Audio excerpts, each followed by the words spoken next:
Vamos a dar inicio a nuestro análisis de este 29 de junio del año 2016.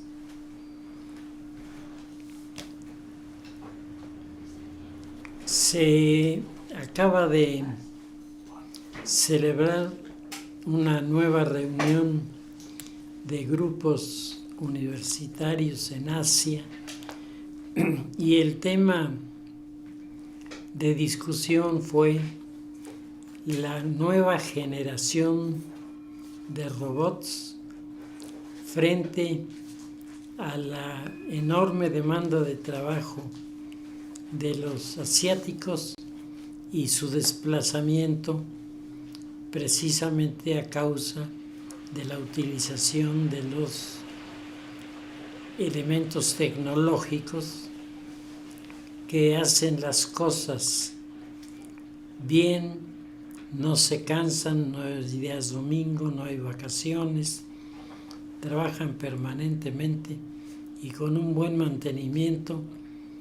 Se piensa que algunos de estos aparatos de robótica pudieran ser sustituidos en los próximos 5 años. Eso para mantener la capacidad de producción y la calidad. El tema es un tema que atrae particularmente a los universitarios. Estaba viendo precisamente en una revista para universitarios que anexa los domingos el periódico Reforma una explicación de las universidades que están haciendo acuerdos con los proveedores de la NASA para ir mejorando la calidad de los productos requeridos e ir reemplazando lo que ya se volvió obsoleto. Y ya lo hemos comentado aquí más de una vez, las cosas en el mundo actual se vuelven obsoletas en cuestión de días, a veces en cuestión de horas. Uno puede ir por el último iPhone y no acaba de salir de la tienda cuando ya están anunciando el próximo aparato y todas las ventajas frente a los anteriores. Esto tiene sus ventajas, indiscutiblemente, porque tecnológicamente estamos en la punta, tecnológicamente podemos hacer buen uso de todos estos inventos, pero el gran problema que está generando la robótica es fundamentalmente el tema del trabajo. Se están quedando sin trabajo miles de personas calificadas cuya fuente de aprovisionamiento para su vida era el trabajo en las compañías que ahora les despiden, dejando pequeños huecos para aquellos que quieran tomar cursos para darle servicio a los aparatos tecnológicos, o bien sean lo suficientemente preparados como para entrar en la proyección de la nueva generación robótica que se espera, decíamos, hasta dentro de unos 5 años, cuando menos. El término robot hoy es motivo de grandes discusiones y la sociedad llega a identificar la técnica con el enemigo mortal de la humanidad y así se comporta sin darse cuenta que la técnica, esta técnica que lo está a él haciendo a un lado, es producto del trabajo de investigadores que se han pasado los años quemando las pestañas para tener una propuesta a los empleadores para aumentar su producción, garantizar su calidad y no tener que pagar regalías porque los robots están al servicio de la comunidad y no tienen fuera de los servicios eléctricos que esas máquinas requieren, pues no tienen otra exigencia que el que se les revise con cierta periodicidad, como uno debe hacer con su auto, de llevarlo cuando menos una vez al año a que lo afinen, lo revisen, y entonces uno se evita muchísimos problemas. En este año, la robótica ha sido manejada como los instrumentos que le hacen daño a la sociedad y han vuelto el tema robot equivalente de pérdida de poder adquisitivo, desaparición de empleos, sustitución de personas por máquinas en las industrias.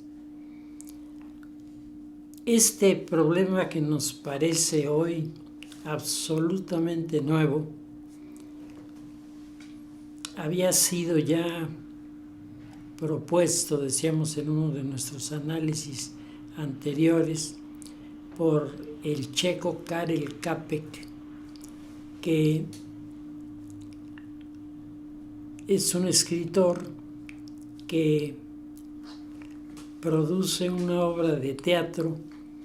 a la que él llama El Robot, en donde la palabra robot se utiliza por primera vez, una palabra de raíz checa que significa trabajo, esfuerzo, eso significa robot.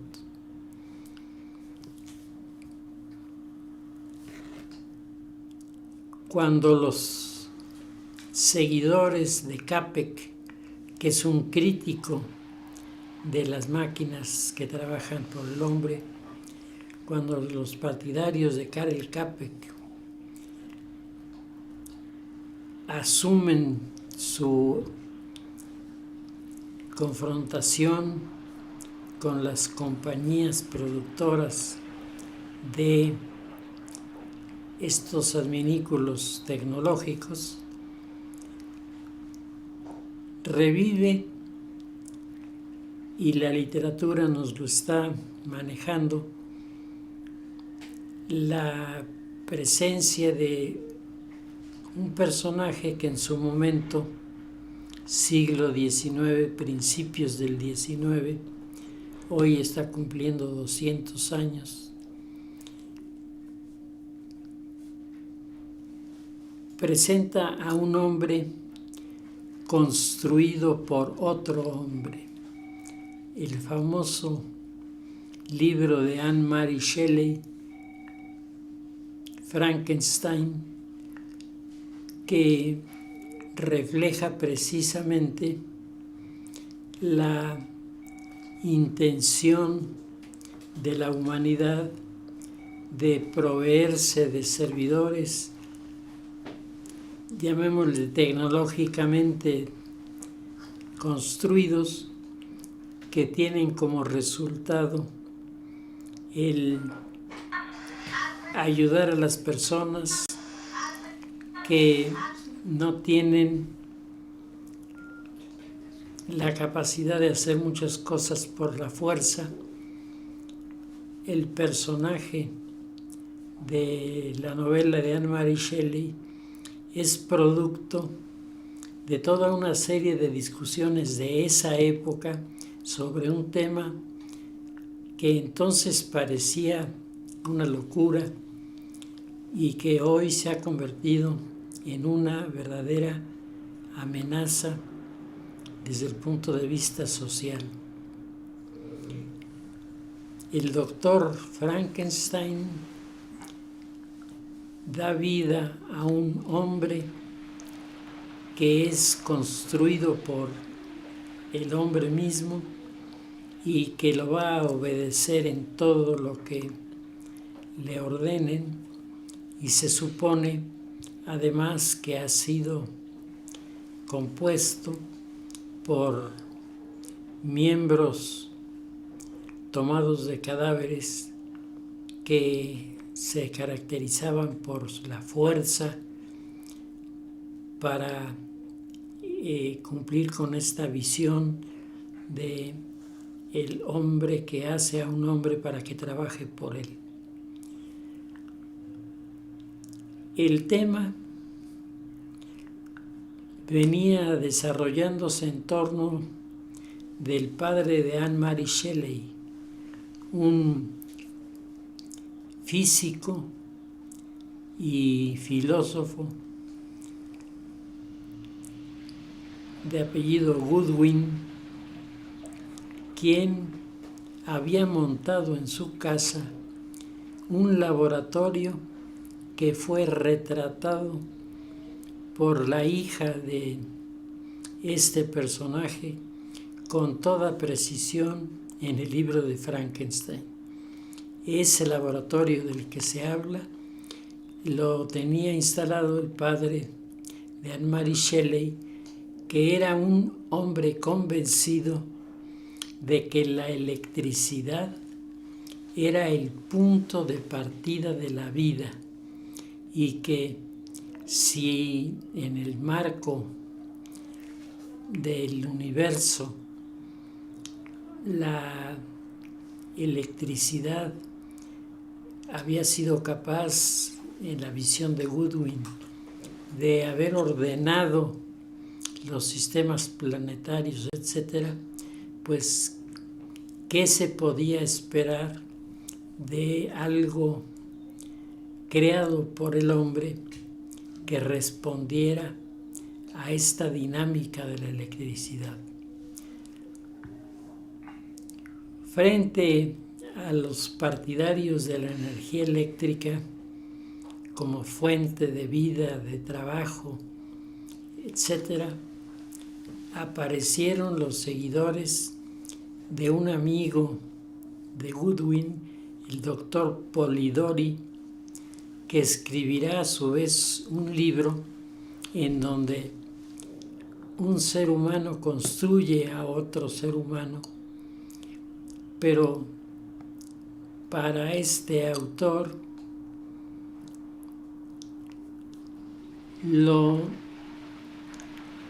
que produce la vida no es la electricidad, sino la energía solar, tema hoy también de gran actualidad y que está propiciando, por ejemplo, un proyecto del que nosotros casi no sabemos porque es europeo, un proyecto de Europa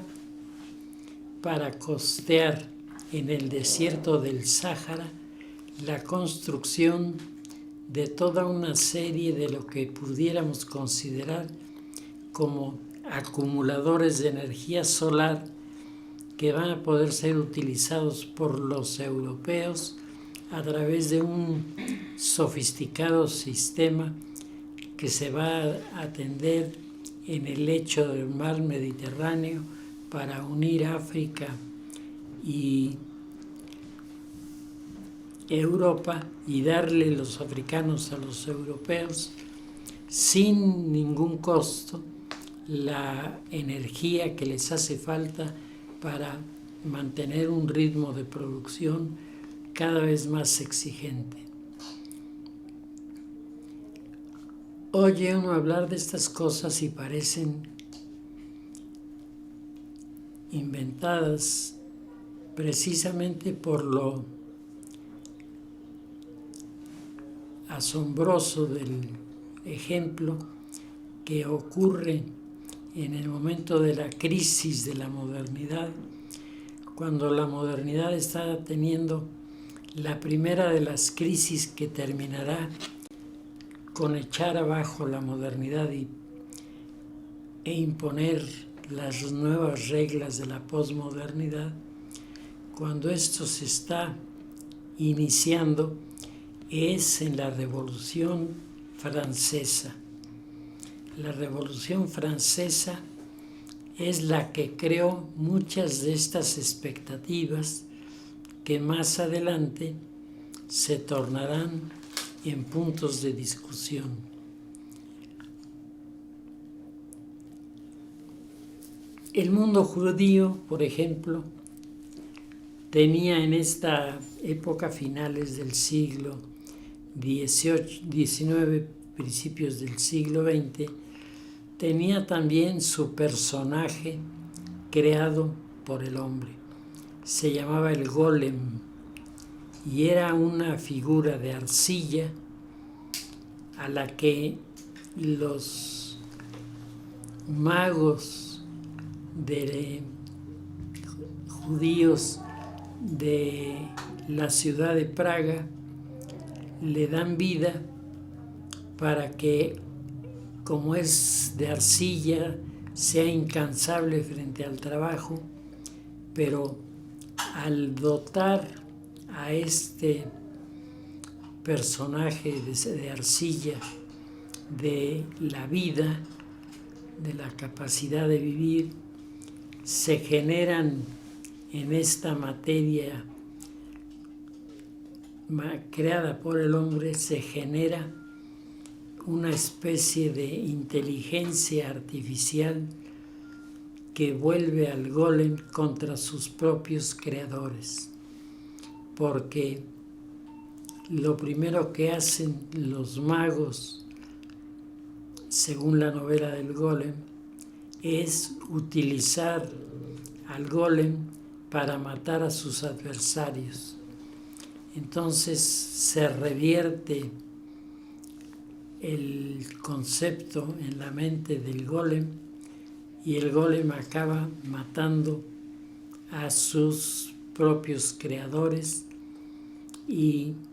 cuando lo logran desactivar, lo que ocurría simplemente pronunciando el nombre de golem al revés, con esto quedaba inerte la materia, es convertido el golem en arcilla y es hecho pedazos y son destruidos todos los documentos que avalaban este experimento. Esta es una leyenda casi a finales de la Edad Media. Entonces encontramos que hay una secuencia de actitudes y de personalidades y personajes que están dando por supuesto que la tecnología será en el futuro la gran enemiga de los seres humanos. Yo recuerdo mi última intervención en un encuentro de sindicatos habido aquí en la Universidad Iberoamericana, en donde me invitaron a plantear el tema del sindicalismo en la posmodernidad, y yo decía que yo no veía el sindicalismo en la posmodernidad porque los nuevos conceptos del trabajo, del pago, de la creación de experiencia reconocida por el Estado para apoyar jubilaciones, todo esto se veía cada vez más debilitado por los acuerdos cupulares de industrias que eran compradas por los grandes consorcios, y todo el personal que trabajaba allí quedaba automáticamente cesado y se le daba una indemnización de 3 meses y con eso quedaba resuelto el asunto. Y el resultado es que cientos de familias quedaban sin sustento y quedaban sin la esperanza de que los órganos de seguridad social, al final de su jornada de trabajo en el mundo, cuando ellos quisieran retirarse, encontrarían elementos para poder sobrevivir. Yo me acuerdo que en aquella ocasión los sindicatos que, ante las dudas que expresaban algunos de los que me habían invitado, los que me reforzaron fueron los sindicatos de Monterrey, y los de Monterrey comentaron que eso que estábamos diciendo era lo que estaba sucediendo en Monterrey en ese momento. Se estaban rescindiendo todos los contratos por tiempo indefinido, se estaban estableciendo mecanismos de contrato que iban de 1 semana a 2 meses,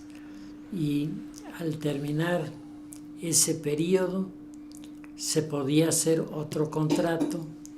pero esto no le iba acumulando antigüedad al trabajador. En el momento presente esto ha cambiado. Ciertamente ha habido una protesta muy severa de los centros sindicales. Los que pensaban que tenían cuando menos una ayuda para su vejez se encontraron de repente con que todo esto de un plumazo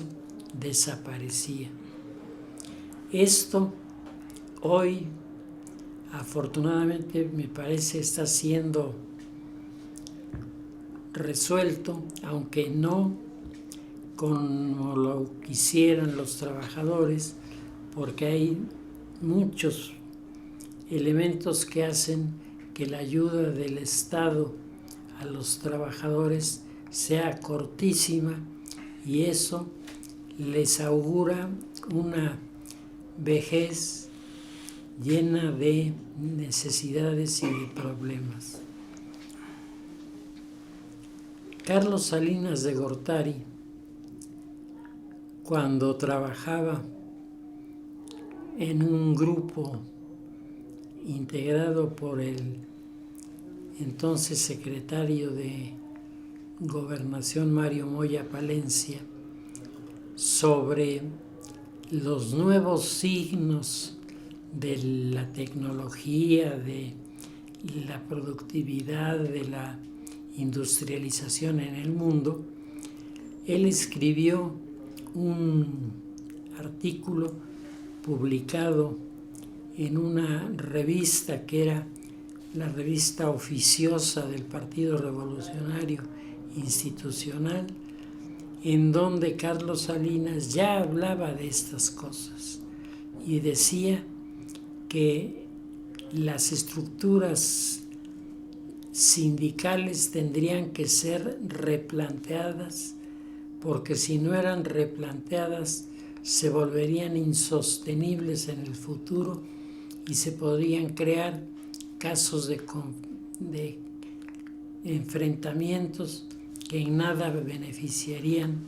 a las personas. El artículo de Carlos Salinas fue visto con mucho escepticismo por los analistas de la época, que consideraron que de lo que hablaba Salinas era de un caso hipotético y que era gastar mucha tinta en un tema de tan poca importancia. Pues al paso del tiempo, el resultado ha sido muy parecido a lo que Carlos Salinas estaba proponiendo. Esta es la razón por la que Carlos Salinas, cuando es presidente, intenta hacer la gran reforma interna del Partido Revolucionario. No solo porque el partido se veía afectado por los intereses de grupos que habían hecho de la política su modus vivendi, sino también porque la comunidad de los trabajadores estaba inquieta, incómoda, molesta, en algunos casos desesperada por el larguísimo periodo del gobierno de los líderes obreros, que se podían pasar los años. Nada más recuerden ustedes a Fidel Velázquez, ¿no?, que ya no era emisario del pasado, sino del antepasado. Los políticos decían en plan de broma que don Fidel era tan grande en edad que cuando Dios dijo hágase la luz, él pasó el primer recibo para cobrar. Pero en el fondo, lo que estos grupos representaron en su momento fue el intento de los sectores más desprotegidos de crear dentro del Estado una conciencia de la problemática de estas personas y sus familias y tratar de darle una solución. Este fue el primer paso lleno de ilusiones, romántico, que desgraciadamente quedó sumergido en la fuente de la corrupción que se mueve en los centros de poder, y hoy los líderes viven con recursos que son imposibles de justificar, mientras muchos de los trabajadores no tienen ni siquiera el recurso de ir a una instalación de medicina, a una clínica, a ser atendidos y revisados de su salud, sobre todo cuando ya grandes tienen que ser orientados en el manejo de su propia existencia. Todo este fenómeno, producto de la posmodernidad, indiscutiblemente está aterrizando en grandes logros muy importantes. Si uno revisa todos los nuevos registros de propiedad de autor, los registros de los derechos de autor de muchos de los proyectos tecnológicos presentados, se asombra. De hecho, en el número sobre la educación en el país, se señala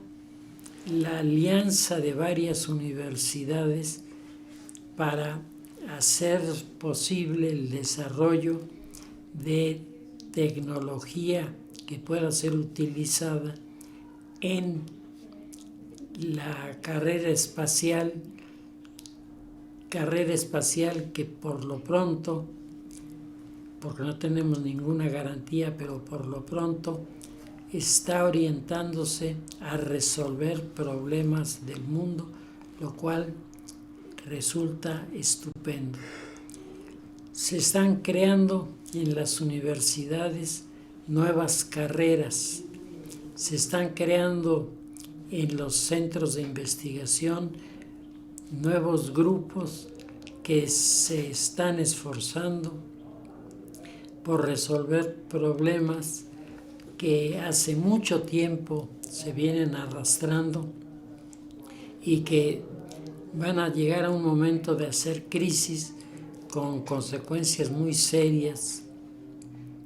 tanto para el sistema político como para los habitantes. China ha introducido un modelo que ha provocado grandes controversias. En un lapso de tiempo verdaderamente corto, es el país que tiene los índices de crecimiento económico más elevados del mundo. Y esto, a pesar de que la calidad de los productos en el mundo actual no es exactamente la que la sociedad estaría esperando. Todavía China está lidiando con productos de muy bajo precio y de muy baja calidad, que tienen vista pero que no resuelven los problemas de fondo. Ni los paraguas ni los sistemas electrónicos de los chinos han sido buenos resultados. China, sin embargo, conserva el liderazgo de productividad porque tiene a una población esclavizada, atada a los centros de producción, en donde la gente trabaja sin costo para el Estado. Simplemente le dan su manutención de todos los días y con eso, teóricamente, está bien pagado. China ha tenido aciertos y errores en su manejo del proyecto de la posmodernidad. China ha conseguido mantener estables áreas de población que durante mucho tiempo fueron muy inquietas y eran uno de los puntos débiles del partido maoísta, el que el ala más radical pues era el ala más provocadora, el ala más exigente, y esto retrasó el desarrollo de China. Hoy se ha pasado al polo contrario. Hoy no hay posibilidades de resistencia. Quien asista a una manifestación no autorizada por el Estado comete un crimen por el que tendrá que ser juzgado y sentenciado y pagar la condena de la sentencia con trabajos forzados, es decir, más trabajo sin aumentar presupuesto y teóricamente reeducando a los trabajadores que querían protestar. Apenas hace unos días estábamos haciendo referencia a la conmemoración de la plaza de Tiananmen, en donde los jóvenes universitarios de China se rebelaban contra los sistemas educativos que privan a las universidades de su libertad. Entonces, los chinos querían universidades tecnológicas, universidades donde solo se produjeran investigaciones y proyectos que estuvieran ligados a la gran producción. Todos los estudios sobre filosofía, sobre psicología, sobre pedagogía, todo esto para los chinos es basura, la hacen a un lado sin el menor escrúpulo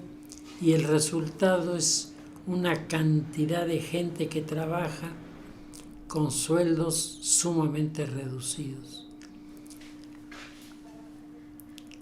Está terminando de derrumbarse el mundo de la modernidad y está comenzando a configurarse ya el mundo de el futuro en el orden tecnológico para la posmodernidad. Se acaba de reunir el club de los Bilderberger, que ha hecho un encuentro sobre la proyección hacia el futuro de la energía solar y la promoción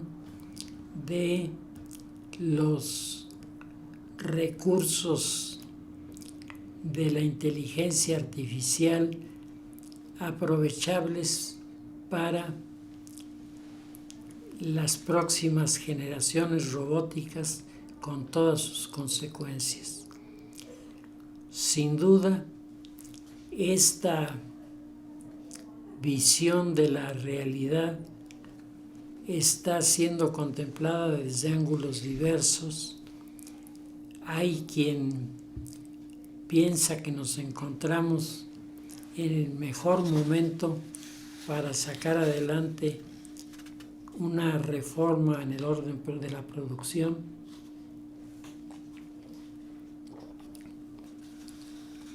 La industria automovilística está en una crisis porque ya aparecieron los primeros modelos en donde el motor funciona lo mismo con gas que con gasolina, y estos híbridos, como les llaman, incorporan también la primera generación de autos que pueden funcionar con un motor que para arrancar y para estabilizar el ritmo del auto utiliza gasolina, pero en cuanto el auto entra en una velocidad que es sobre los 120 kilómetros por hora y la mantiene permanentemente, el motor deja de consumir gasolina, se alimenta con gas y así puede abarcar tramos larguísimos de su transportación sin gastar la gasolina, que es el energético que se trata de conservar para otros fines. Estas visiones que tienen las grandes corporaciones se manifiestan en la última exposición de vehículos móviles llevada a cabo en Dubái, en donde se presentaron ya automóviles eléctricos, que lo que no le han dicho a la gente es que no traen su enchufito para conectarse a la casa. Se tienen que conectar a una red especial de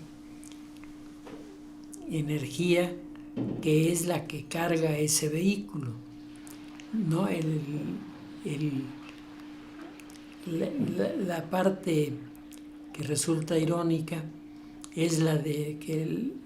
la caricatura que todos hemos visto, se baja el conductor, saca su enchufe, lo pone y en 15 minutos lo desconecta y ya se puede ir. Eso no va a pasar, eso es lo que no va a pasar. Lo que va a pasar es que antes de que se descargue totalmente la batería del automóvil, hay que ir a esos centros que van a ser como las gasolineras, en donde los autos, según van llegando, se van conectando a las baterías que los alimentan con una carga determinada. Una vez que está cargado el automóvil, se pasa la caja a pagar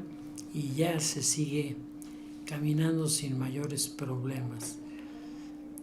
El límite de estos vehículos, decía el promotor de los mismos, es que todavía para salir a carretera no funcionan. Y no funcionan porque dependen de toda una serie de factores del estado de las carreteras para poder garantizar el poder llegar de un lugar a otro con una carga eléctrica en el vehículo. Carreteras como la de Querétaro aquí en México son inviables para este tipo de vehículos por la gigantesca cantidad de tráfico que tienen, por la lentitud con la que se mueven. Todo eso va en contra del uso de motores eléctricos. Y el vehículo más simple, que solamente transporta a una sola persona, que dicen ideal para los que trabajan en centros industriales, pues es llegar con el cochecito recortado hasta el estacionamiento, lo dejan ahí, lo desconectan. Algunos tienen paneles de energía solar que se suman a la energía eléctrica y ayudan a tener mayor desempeño, pero todavía no hay el sueño de los tecnócratas, que es un automóvil de alta velocidad, de gran confort y elegancia, y con la seguridad de que la energía que está utilizando le va a alcanzar para llegar a su destino sin problemas para los que están allí. Se alega que se pueden habilitar unidades móviles como Los Ángeles Verdes aquí en la carretera, con sus grandes baterías para cargar a los que se queden sin ella en la carretera. Pero todo esto suena como un proyecto que podría realizarse si se logra superar la primera etapa de la posmodernidad que está tratando de inaugurar la nueva visión del neoliberalismo en este terreno. Y frente a todos estos factores de los que estamos hablando, que son para comodidad de la gente, que son para que no haya contaminación, etcétera, pues está el surgimiento, por otro lado, de los grupos que quieren confrontar la posmodernidad con puntos de vista y principios religiosos que no todas las comunidades ni tienen ni practican, pero ellos quieren imponer. El día de ayer se produjo una terrible explosión en el aeropuerto más importante de Turquía, causándose un número de más de 30 personas muertas y casi un centenar de personas heridas. Y el artefacto explotó, luego explotó otro artefacto y luego explotó todavía un tercer artefacto,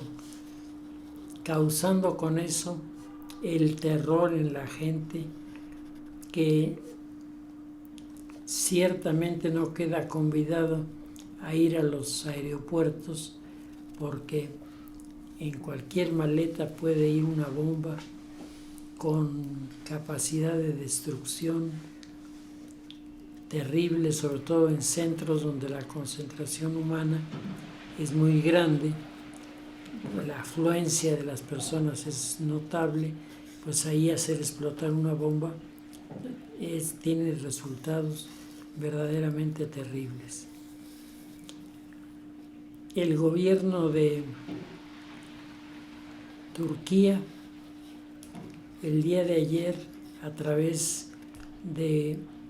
su ministro del Interior, los encargados de la seguridad, lo que es la Secretaría de Gobernación en otros países, Estos están presentando un reporte en el que indican que la estrategia acordada por todas las redes de terrorismo internacional, la mayoría de ellas financiada por el Estado Islámico, es la de atacar los aeropuertos. Atacar los aeropuertos con una finalidad: quitarle a la sociedad la intención de ir como turista a visitar los países árabes.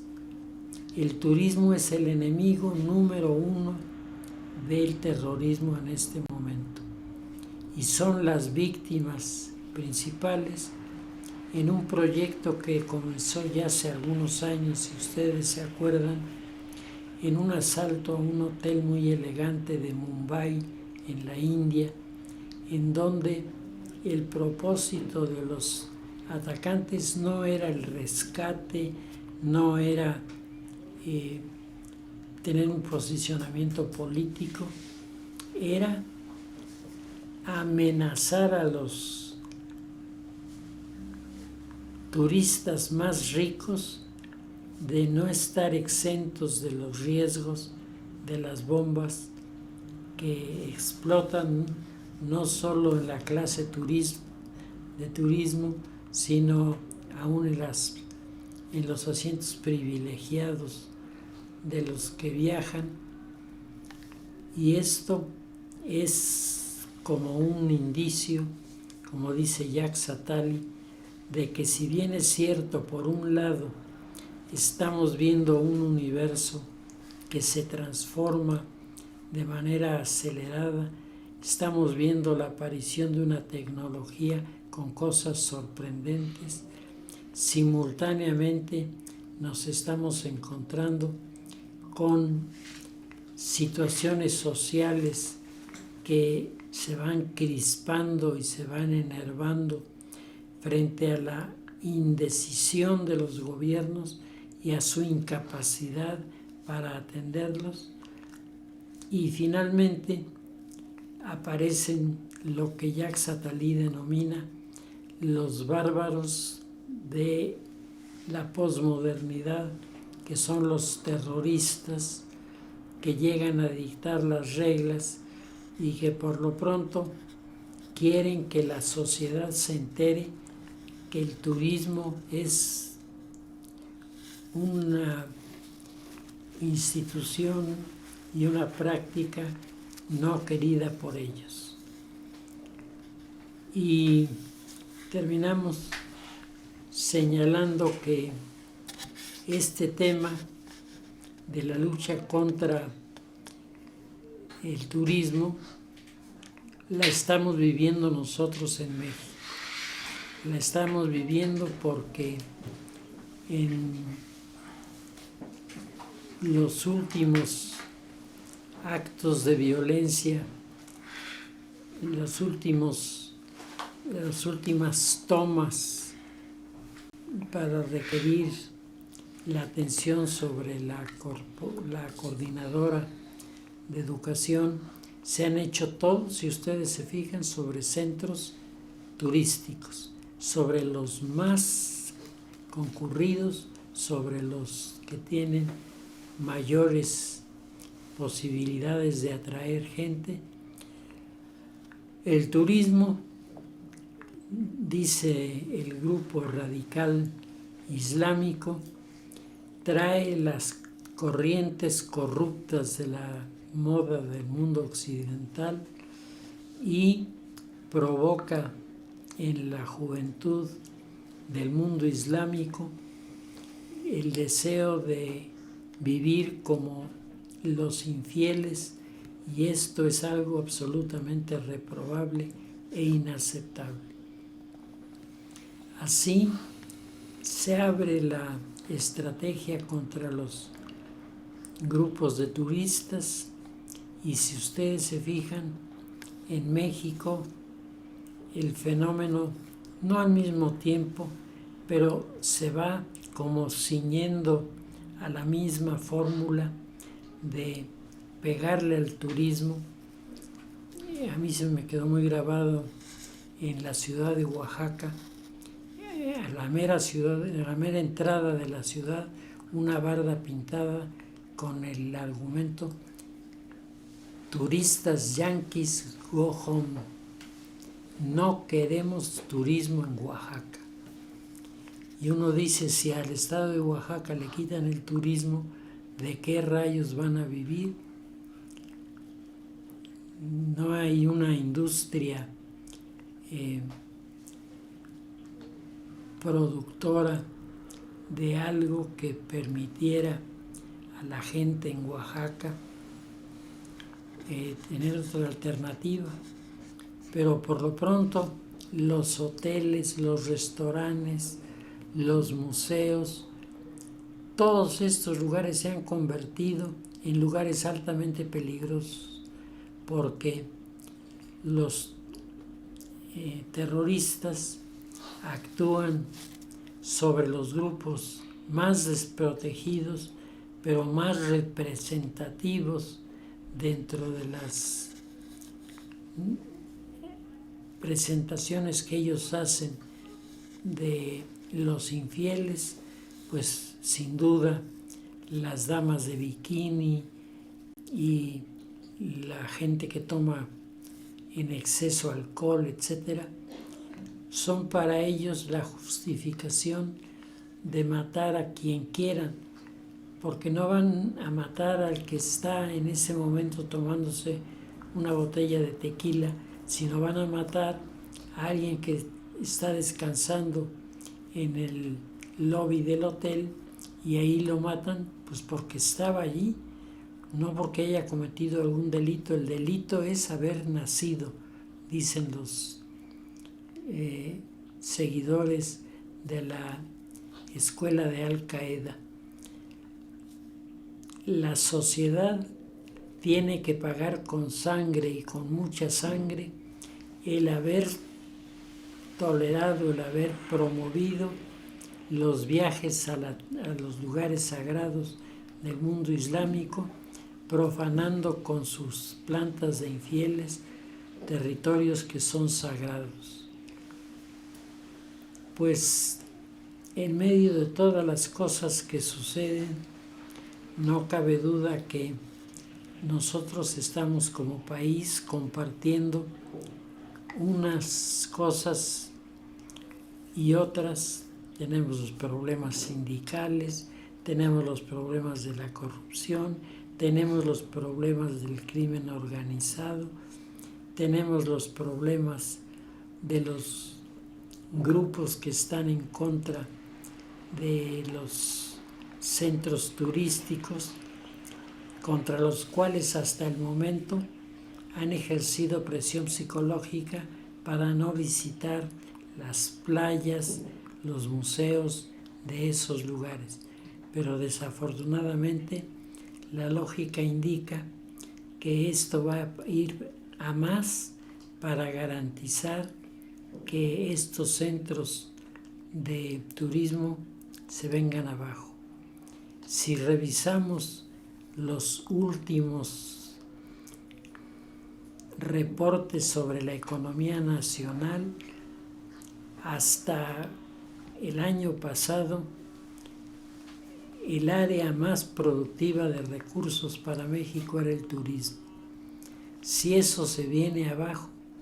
y se vienen abajo los precios del petróleo y la salida de Inglaterra del bloque de la Comunidad Europea sacude la economía de esos países, si todo esto sigue acompañado de las negativas de los maestros a evaluarse y a mejorar su calidad frente a los estudiantes, si todo esto se hace mientras se ignoran los grandes espacios de investigación que se están abriendo en este momento en todo el mundo por la tecnología de la que estamos hablando, pues resulta que vamos a quedar como el cabuz del tren, exactamente hasta atrás y sin posibilidades de cambiar de posición. Desafortunadamente, la respuesta del gobierno a todas estas demandas es débil, confusa, propia de un sistema, el presidencial, que se está agotando rápidamente y que muy probablemente en unos cuantos años más tengamos que ver una revisión a fondo en el ámbito constitucional, porque un presidente que no puede garantizarle a la sociedad su seguridad,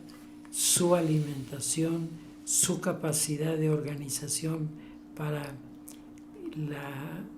tener una empresa, un gobierno así es un gobierno que pierde legitimidad y pierde el soporte de las comunidades. Si les parece, lo dejamos ahí y seguiremos dentro de 8 días.